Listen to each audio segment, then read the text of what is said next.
Alors maintenant, je vais venir sur la chronologie des événements qui ont mené jusqu'à l'adoption de la loi. Donc tout a commencé en 2018, septembre, quand on a rencontré Laetitia Romero-Dias, donc une députée, qui en fait a accepté, a été très ouverte à l'idée de faire une loi sur la protection animale. Et donc on lui a fait CAP a fait un brouillon de loi avec ses associations partenaires. On a réfléchi, donc moi j'étais pas à l'époque à CAP, mais CAP a réfléchi en tout cas à comment, qu'est-ce qu'on pourrait mettre dans cette loi. Ce brouillon lui a été donné, et ensuite elle a déposé une loi. Ça, c'était l'an dernier, en juillet. Elle a déposé une loi donc contre la captivité des animaux sauvages et avec certaines mesures concernant les animaux de compagnie. C'était une première version. Après, il y a eu aussi Laurent Garcia qui, lui, a déposé une loi contre les élevages de fourrure. Et là, ce qui a été assez intéressant, c'est qu'il a eu 125 co-signatures de parlementaires à l'Assemblée, ce qui est historique. Sur un sujet comme celui-ci, 125 parlementaires qui disent oui, on est contre. Et donc ça met la pression sur le gouvernement. Et donc, disons que ça, ces éléments-là et d'autres ont permis au ministère de la Transition écologique de s'intéresser au sujet et donc de créer des réunions sur la faune sauvage captive, donc les cirques, les zoos, les delphinariums, la fourrure, auquel CAP a participé à la demande du gouvernement pour représenter certaines assos qui n'étaient pas présentes dans ces réunions. Et puis il y avait d'autres associations partenaires de CAP qui étaient présentes, qui ont pu se représenter elles-mêmes.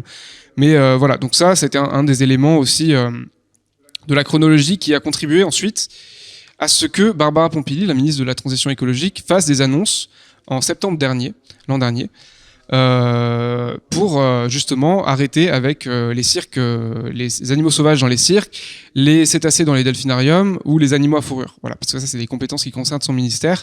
Les animaux compagnie, ça concerne plutôt le ministère de l'Agriculture. Mais du coup, elle a fait ces annonces-là et donc c'était déjà assez historique quand elle l'a fait. Bon, aujourd'hui, elles ne se sont toujours pas encore suivies d'effet parce qu'il n'y a pas eu de décret. Mais en tout cas, elles sont retranscrites dans la loi. Donc si la loi aboutit, ces annonces-là seront concrétisées.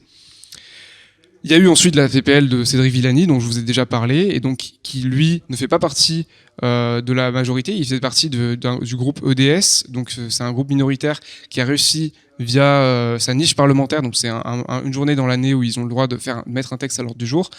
Ils ont réussi à mettre un sujet sur la protection des animaux, en tout cas la fin des pratiques génératrices de souffrance, à l'Assemblée. Il y a eu un débat qui n'a pas abouti, mais en tout cas, ce débat-là a permis de mettre la pression sur le gouvernement, puisque à la fin du débat, Bérangère Abba, qui est la ministre en charge de la biodiversité, a déclaré que oui, il y aurait bien un débat à l'Assemblée sur la protection animale. Et donc ça, c'était un engagement de sa part, et donc tout ce qui s'est passé avant a permis d'en arriver là.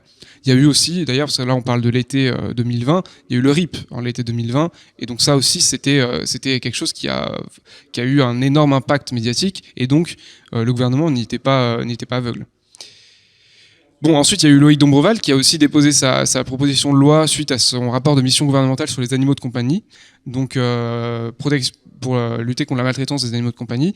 Et puis il y a eu Dimitri Houbron qui a fait une loi également qui concernait plusieurs sujets, dont la lutte contre les sévices sexuels et la zoopornographie sur Internet.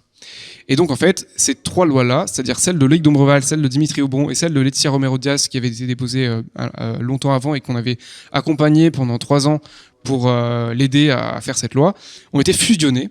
Parce qu'il fallait départager de quelle loi on mettait à l'ordre du jour. Le gouvernement était d'accord pour en mettre une, mais on ne savait pas laquelle. Mais finalement, ils ont fusionné les 3 lois.